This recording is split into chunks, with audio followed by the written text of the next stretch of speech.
number leads Zia Ansari to start Legal Research Cell. I feel honored to announce that Mr. Vivek Narayan Sharma will be our speaker. An advocate practicing at Supreme Court of India for the last 2 decades, he is the ex-Joint Secretary of Supreme Court Advocates on Record Association. He is the Principal Society for Criminal Justice and National Advisor to Ladli Foundation. He is consultant, convener, and patron for eminent social political outfit and law journal in India.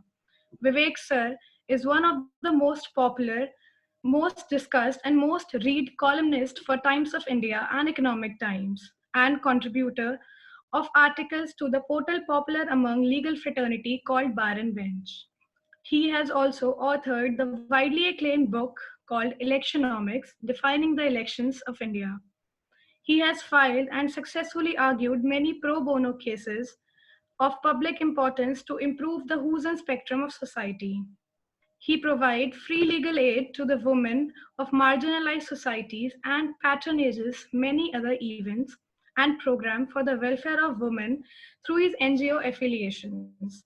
Vivek sir delivered many speeches and lectures.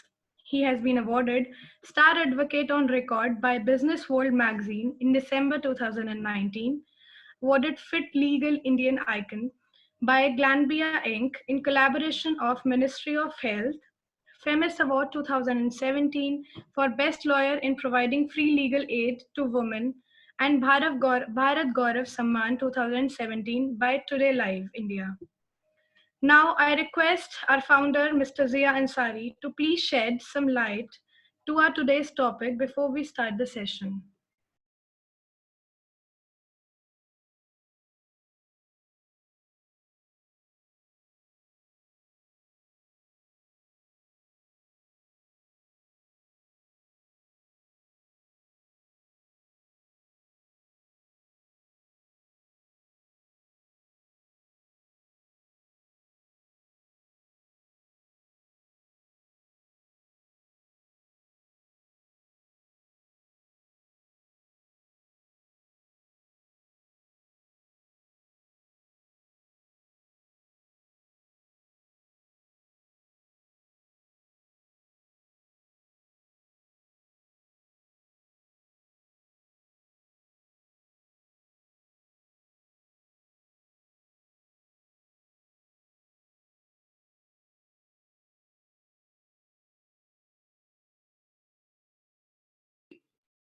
Over to you, sir.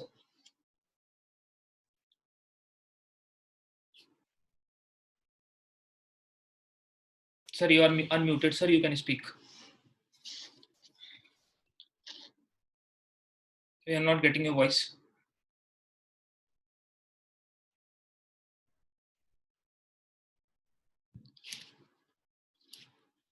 Sir, your voice is not coming. Mic. Removing you. I am unmuting you, sir. I am unmuted. Yeah. Right. Yeah. Am I audible now? Yes, sir. Yeah, Mr. Jia, am I audible now? Yes, sir. Yes, sir. Audible, sir.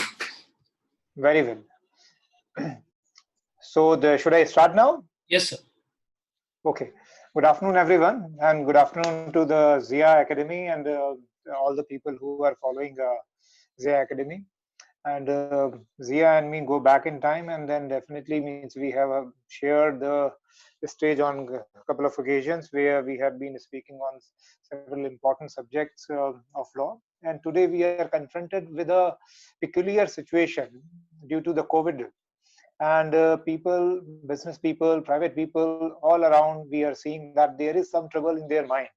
And most of the people are really clueless as to what is going to happen once the lockdown is open. Then what happens in the business scenario, in your personal scenario? Like you have a lease, you have a residential lease, you have a commercial lease. So mainly means there are so many leases. Means of course means they are in the entire India. The lease market is very big. So therefore, the lease market is really big, and at the same time, the lease agreements do not usually contain those force majeure clause in the conventional way. Similarly, employment agreements also do not contain force majeure clause in the usual ways. the major agreements which contain these are manufacturing agreements, these are distribution agreements, these are supply agreements, then purchasing project finance agreements, builder buyer agreement, and similarly several other agreements which usually contain these force majeure clause. And but in future, as I see that definitely the lease agreements may also contain force majeure in the coming time. So we have all heard about the force majeure thing, and many of you must be knowing. Conventionally and also statutorily, it has not been defined in any of the statute in India. Means mainly the Contract Act is the primary act which contains which defines the relationship between two business people. When you have a transaction happening, then that transaction is defined under the Indian Contract Act. So Indian Contract Act does not define a force majeure at all, but at the same time there is a indirect reference, there is an implied section which talks about force majeure conditions, and that section is section 32 of the Contract Act. I'll read for your benefit. So section 32 says enforcement of contracts contingent on an event happening. Enforcement of contracts contingent on an event happening. So contingent contracts to do or not to do anything if an uncertain future event happens cannot be enforced by law unless and until that event has happened. So it talks about an event which may happen in future, which has not been defined in an agreement, but at the same time which may happen. So contingent contracts to do or not to do anything if an uncertain future event happens cannot be enforced by law unless and until that event has happened. So I will give you a little background in usual course, what happens when there is a force majeure clause and what happens when there is no force majeure clause. We must have all heard about the frustration of contract, and so many people really confuse the force majeure with frustration of contract, though the ambit and the express of both the section, both the provisions are totally different. Doctrine of force majeure operates on a different principle than the doctrine of frustration, because what happens, though there may be overlapping on in several areas, but at the same time their operations are primarily different. How do I say they are primarily different? So force majeure means, as the Black Law dictionary defines force majeure, it is an event or effect that can neither be anticipated nor controlled. So as I told you, the event which can neither be anticipated or nor controlled. So the reference to that event happens in section 32 of the Indian Contract Act. To what effect? What are the what happens when there is a agreement, means there is a clause in the agreement and there is no clause in the agreement. So we will talk about, you must be aware what are the kinds of events which are usually there. When the contracts define, as I talked about, supply, manufacture, various kinds of agreements. So usually the clauses contain, means the act of God, war, means there is a fire, or means there are some epidemics, situation of terrorism, earthquake. So various kinds of events are there, which are usually mentioned in a clause of force majeure, and then in addition to that, the clause is usually completed by way of few words which are and such other acts which are beyond the control of parties.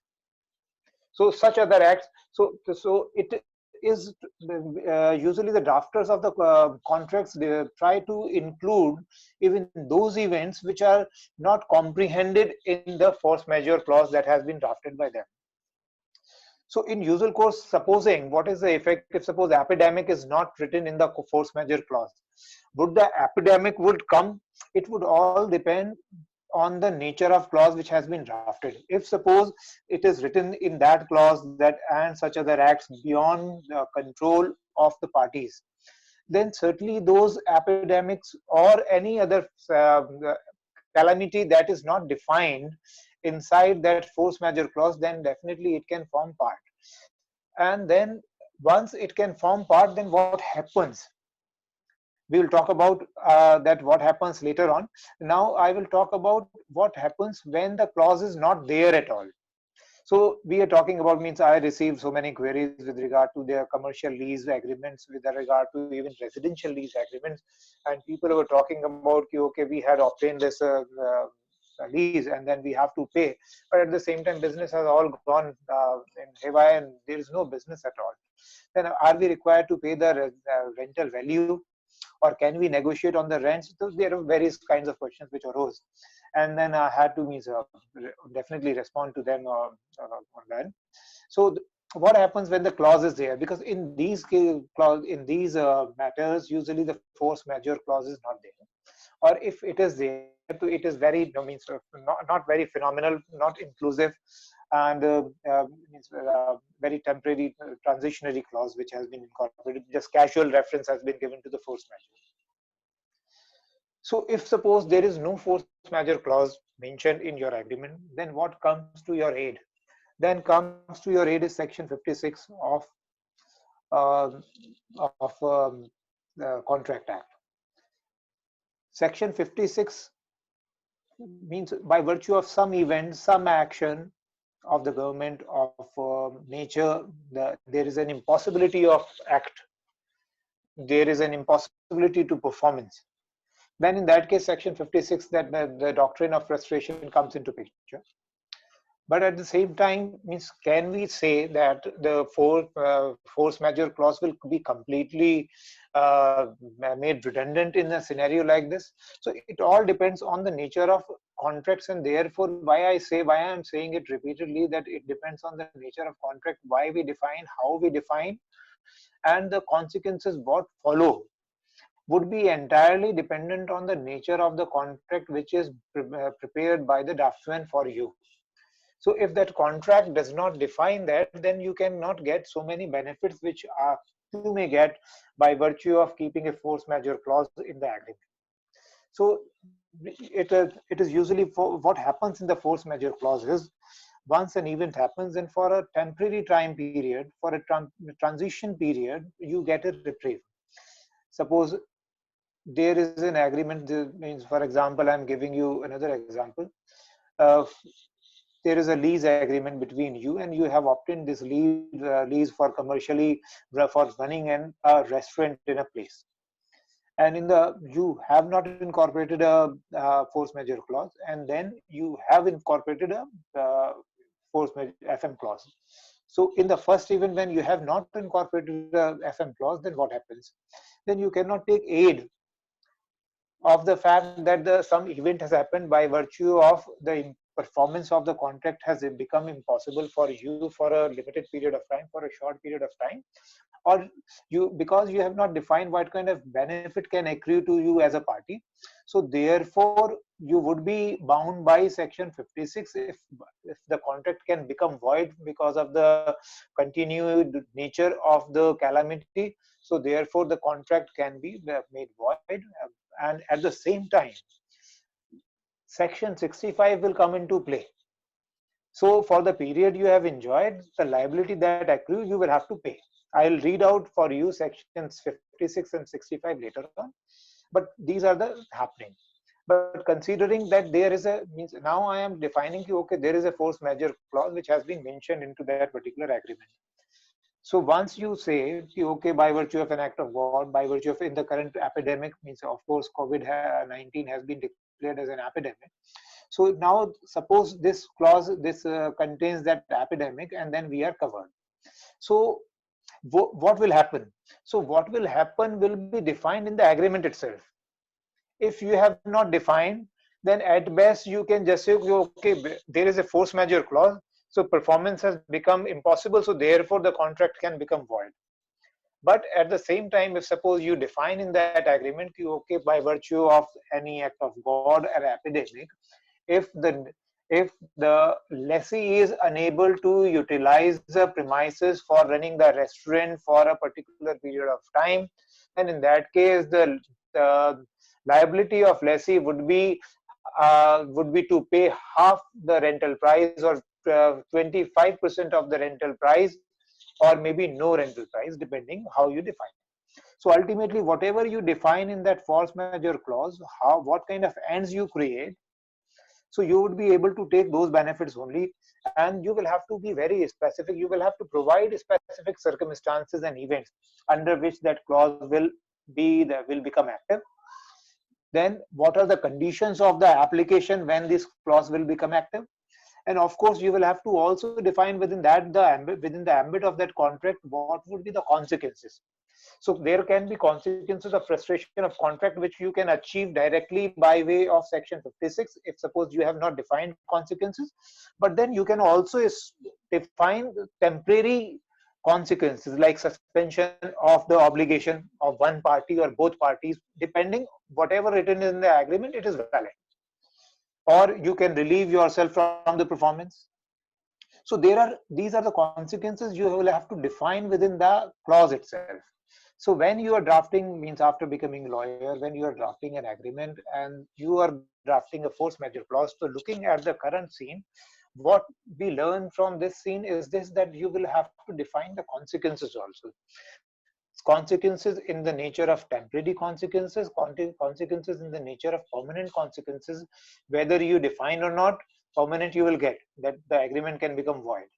But at the same time, for the temporary consequences that like suspension or means of a performance of an obligation for a certain period of time, all this you will have to make part of the agreement itself. And unless you do that, you don't get benefit of that.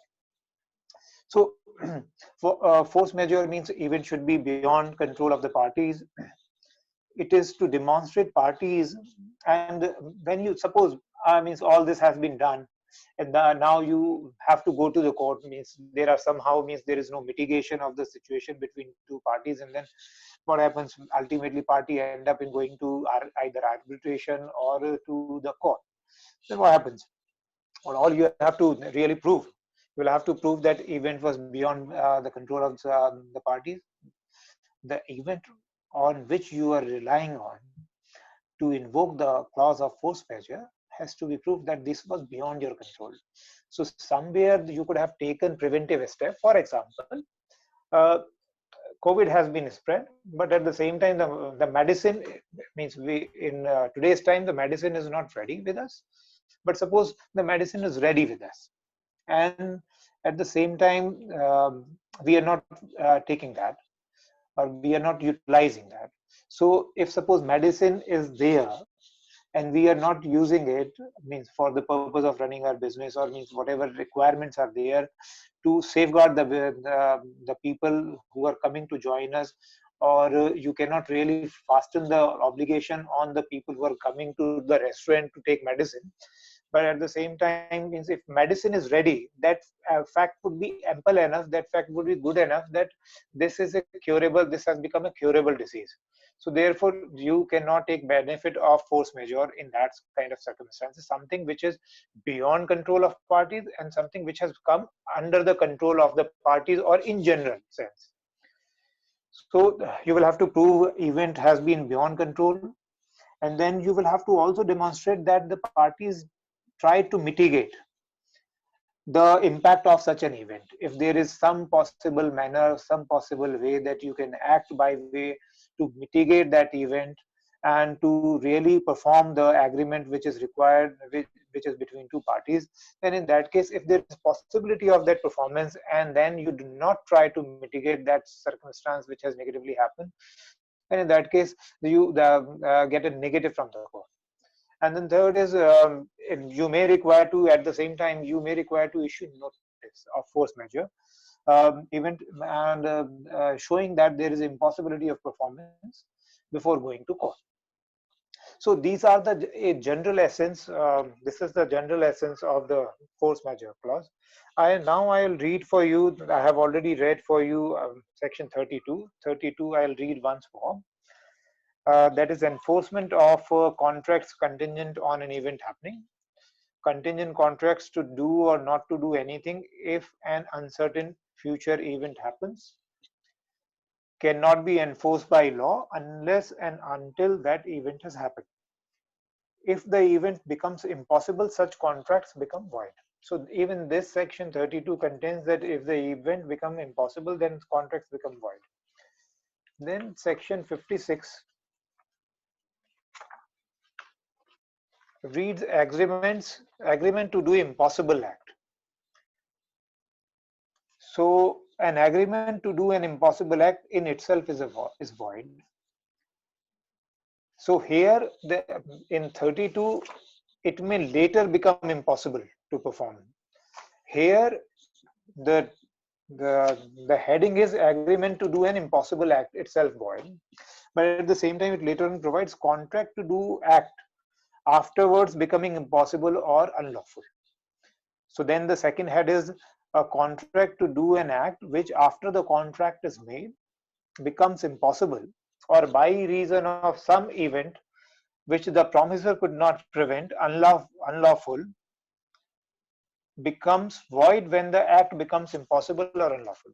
So if you need to understand this, that there in the first part, an agreement to do an impossible act is void act.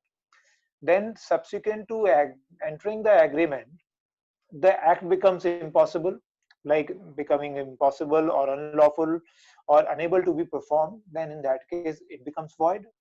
And then third is provided the compensation for loss through non-performance of act known to be impossible or unlawful. So this is the third part of section 53, 56. So compensation, it reads, where one person has promised to do something which he knew or with reasonable diligence might have known and which the promisee did not know to be impossible or unlawful, such promiser must make compensation to such promise for any loss which such promisee sustains through the non-performance of the promise. So if you understand that uh, first part becoming how the impossible act makes a contract void, then second part is subsequent event makes it impossible, and then the third part is if suppose you have already enjoyed a contract where any person has promised to do something which he knew with reasonable diligence. So now there are two persons, one is promiser and the other is promisee. So if I know that I am going to an agreement, I am going to sign an agreement with X, and I know that this agreement will be impossible to perform, despite that, with that knowledge I enter into that agreement, but at the same time X does not know that this agreement would become impossible in future, then in that case, if that happens, in that scenario, it provides if it's reasonable diligence I know might have known and which the promisee did not know to be impossible or unlawful, then such promiser must make compensation to such promisee, so that in the event of failure of the agreement or performance, then I will have to provide compensation to Mr. X of any loss which such promisee sustains through the non-performance of the promise of any act or of any loss. If suppose Mr. X has already executed, means by virtue of my words, I know that it is unable to, means this was impossible to perform, but at the same time I enter into that agreement. Promisee, Mr. X did not know that it is impossible. He enters into that and he changes his position also. He incurs some expenses towards performance. Then in that case, if suppose tomorrow Mr. X comes to know that this was impossible and I knew, and means I as a promiser, I knew this, that it is impossible, and if he is able to prove, then in that case he can claim compensation to the extent of the loss he has incurred. So section 56 provide only to this extent, but now I will read section 65 for you. I don't know how many of you would be aware about it. Section 65 is quite a relevant section in this regard.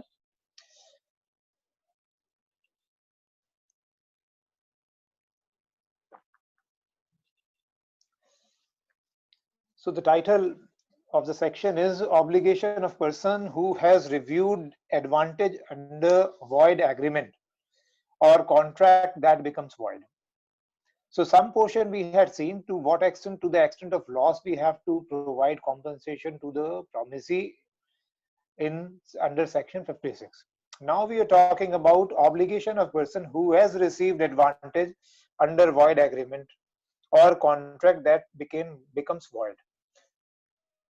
So when an agreement is discovered to be void, or when a contract becomes void, in both the scenes, any person who has received any advantage under such agreement or contract is bound to restore it or to make compensation for it to the person from whom he received it.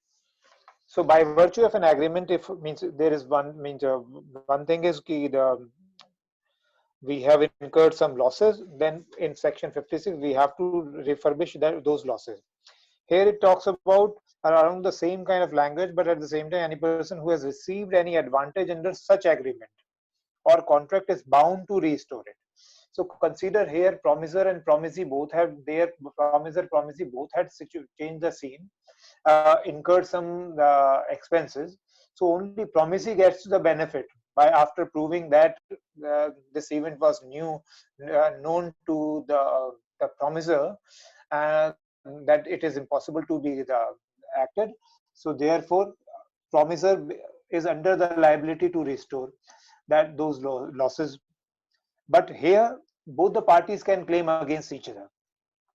So I read it, any person who has, means the point is any person who has received any advantage under such agreement or contract is bound to restore it or to make compensation for it to the person from whom he received it.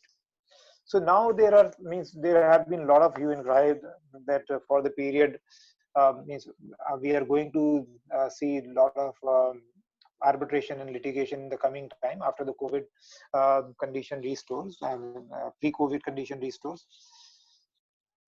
So many people are going to claim that I'm not liable to pay rent money, and in such a scenario, they will go to the court. So for the period they have utilized, even if the force majeure clause is there, unless it means it provides a specific clause to the extent that they will not required to pay any money towards lease rent, then in that case, for the period they have occupied the premises, they will have to pay those rents. So therefore, in principle, if suppose the lockdown is there for 3 months to 6 months or a year, and in that case, or they are not able to operate their premises, like even the lockdown is open, even when the lockdown is open, then in that case, restaurants and public places are still going to be closed for some more time, and we do not know as to for how long.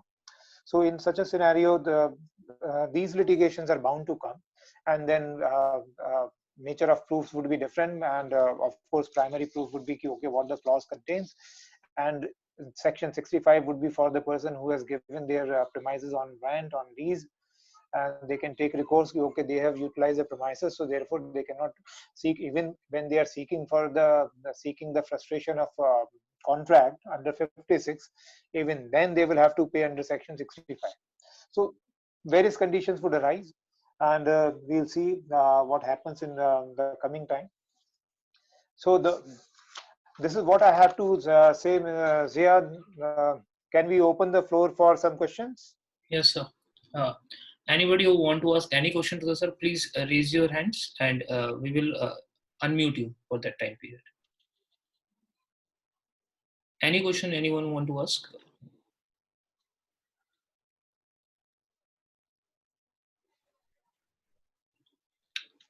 But sir, I have a question, sir. For example, there is an institute, like we have an institute running. We have the occupation of the institute, but the institute is closed for 2 months. It's about to be 2 months, and it's going to be closed for 1 more month, I think so, because it's a education institute. We are not going to open it soon. So what happened? Our lease agreement is not having this clause, force majeure. So in such situation, what is the remedy that we have available? Because as per the agreement, what advantage I have to obtain is I will be using the premises for the purpose of coaching institute or for the education. That purpose has frustrated. Though I have the occupation of this possession of this premises, but the purpose for which I have the possession has been frustrated, and this is not under my control. So how will we see this scenario into the light of 32, 56, and 65? See, I already mentioned, because the agreements will not contain this force majeure clause, and the moment the force majeure clause is not contained, so the effect of temporary suspension, because contract it provides a complete void agreement or means impossible to act, then it means there is a frustration. So there is no temporary situation which is created. Okay, for a specified time period, if you are not able to use your premises or means that performance of contract, then in that case you can get benefit. That comes only within the agreement, within the bounds of that agreement which has been entered between the parties, because those bounds do not provide any reprieve to you, temporary suspension or temporary suspension from your obligation to pay rent. So unless it is so, then in that case, at best, the moment you go for frustration of contract, then in that case, you are seeking the void, you are seeking declaration that the contract has become void. So frustration means the consequence is that the agreement has become void. And the moment agreement has become void, to from which period the agreement has become void, it will be deemed from that period. So now you can take advantage of that that agreement has become void because of this reason. But then it also depends the nature of events. So the nature is something that it has totally become impossible to act in future at all for all periods. Voidance means if the nature of event is temporary in nature, because epidemic is always considered temporary in nature. So it is not as if subsequently you cannot utilize this particular position in your favor. So voidance will come in your way, and the only way that you can act on is by way of putting them on a notice that now that the performance has become impossible, so therefore I want to surrender my lease.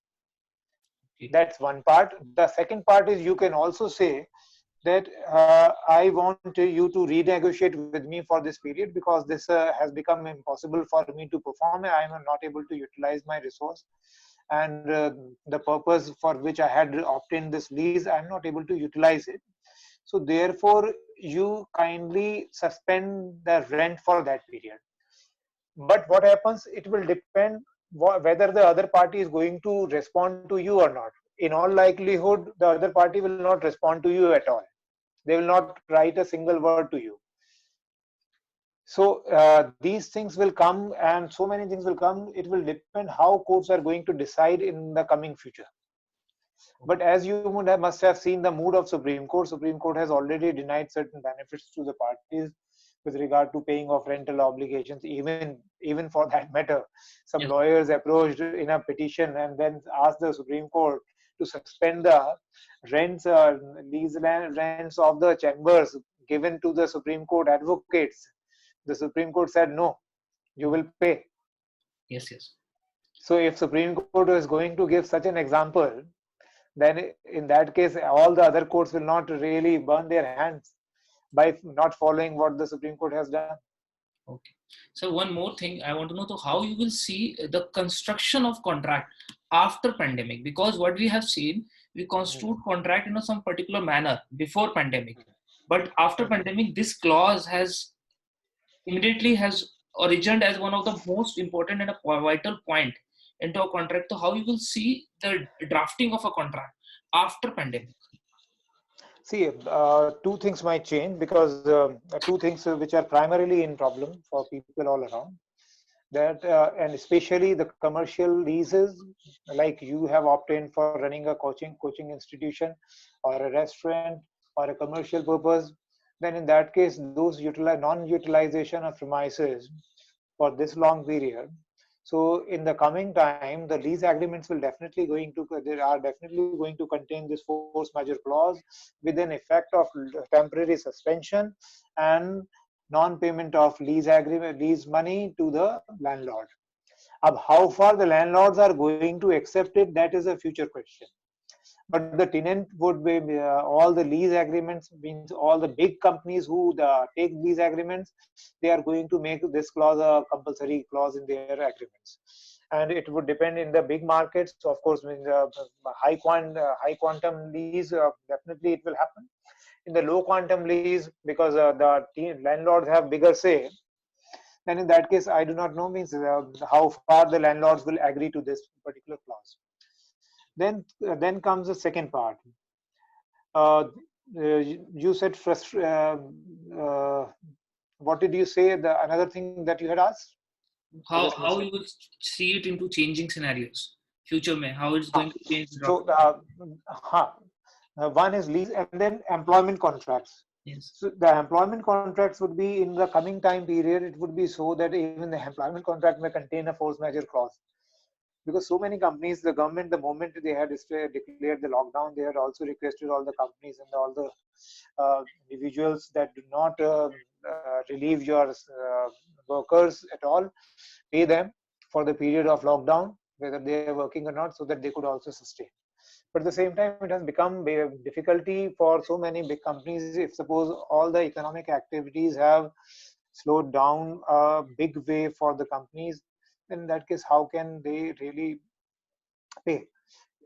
Even an individual pay. Suppose you are owning a restaurant. I mean, so I'm talking about mid-size, mid-cap businesses, small-scale industries, middle-scale industries.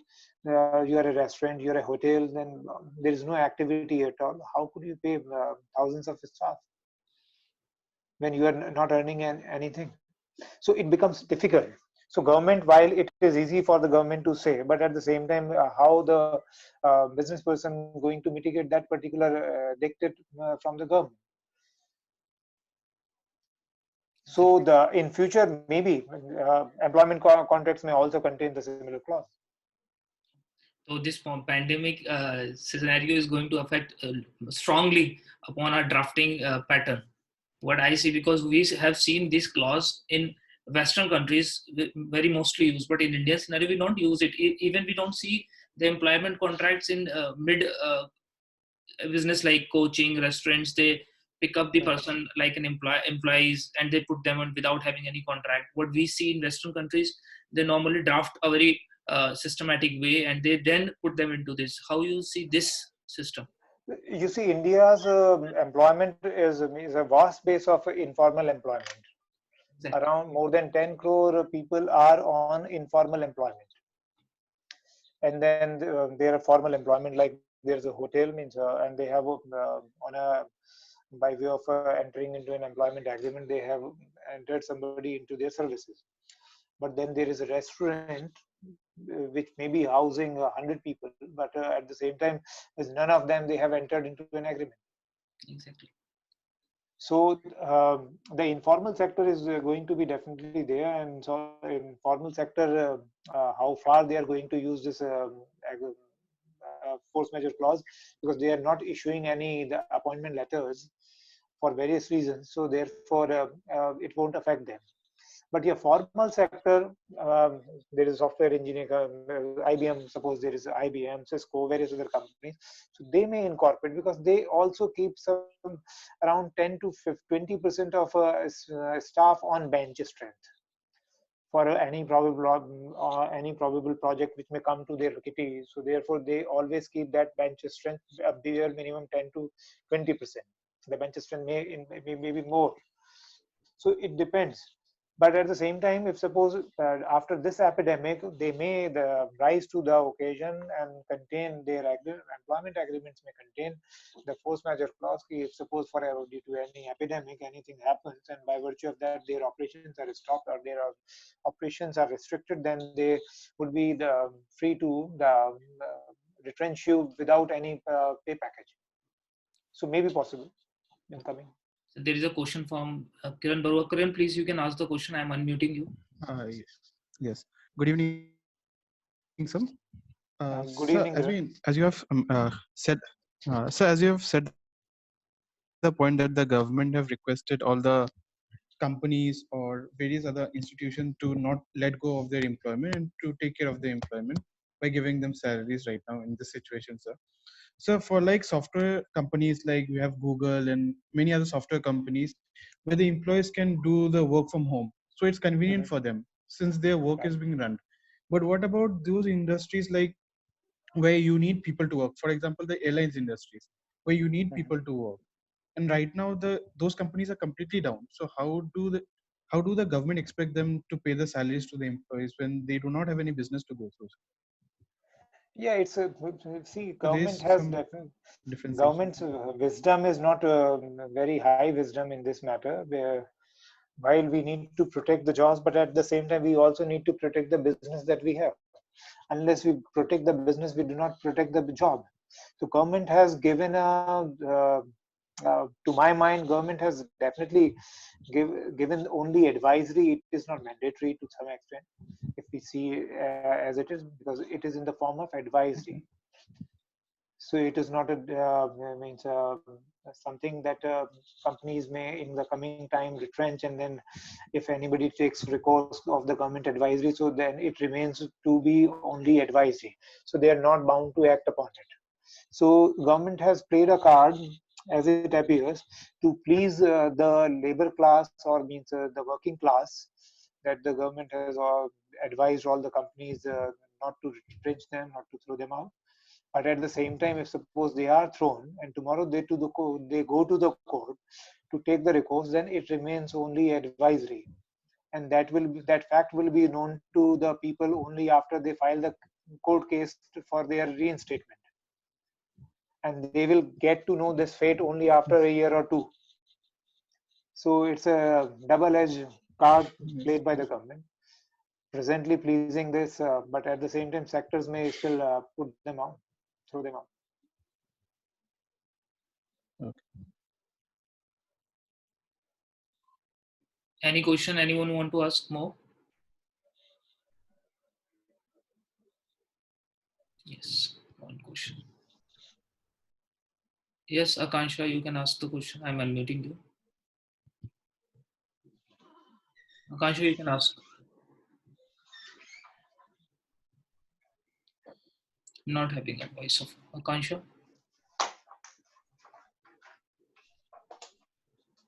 Anyone else want to ask any question to Samsar? Okay. We have one question. Mhm.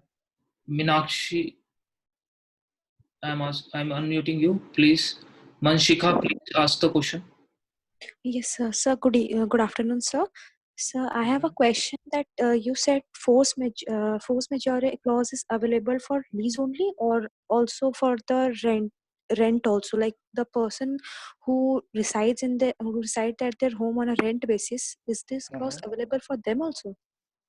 No, no, it is not available for them unless it is a part of the agreement.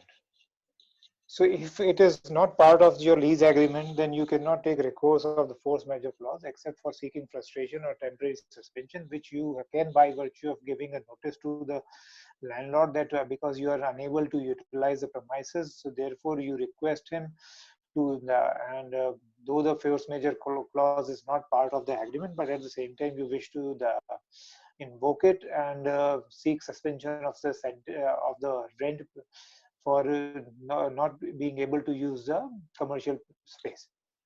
But with regard to rent of the uh, household premises, because people are already using it, so therefore they cannot say that they are not able to utilize it. Their ground can at best be all right, means because I am not able to receive my payments, or maybe the salaries, or my earnings are stopped. So therefore, sometimes some cushion can be granted to the individual for paying the rent in future. Okay, sir. Thank you, sir. Mhm.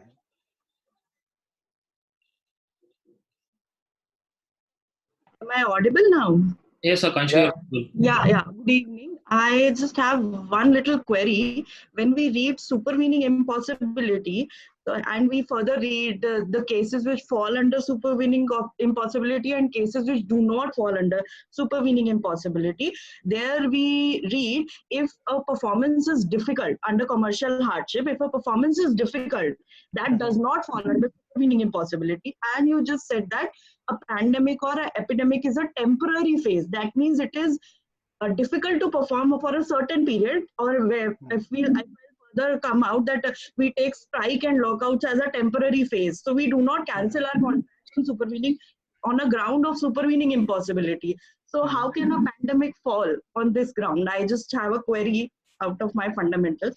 I'm not from a legal background. I just teach business law. That is why it came in So my mind. it depends on the nature of the agreement or nature of the commodity that the agreement has been entered into between the parties.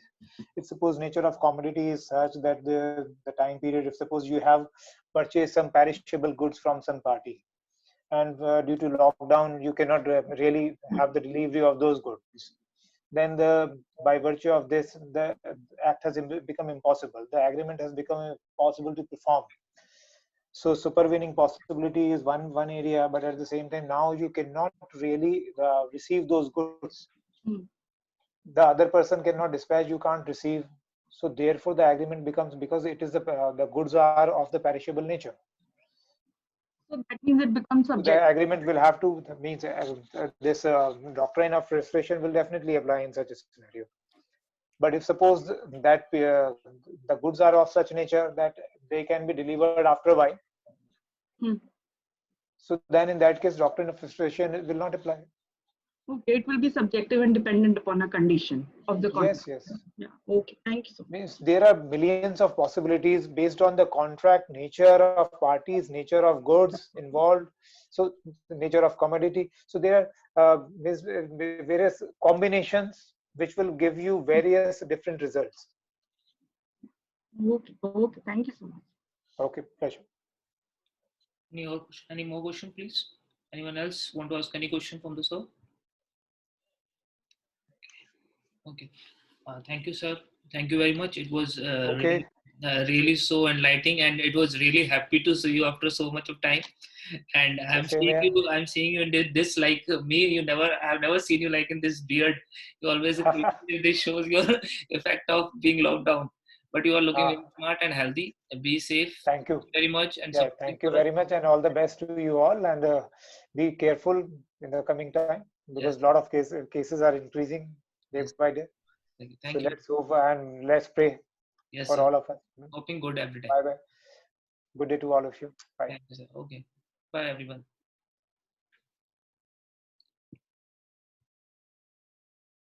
Sir has leave the meeting.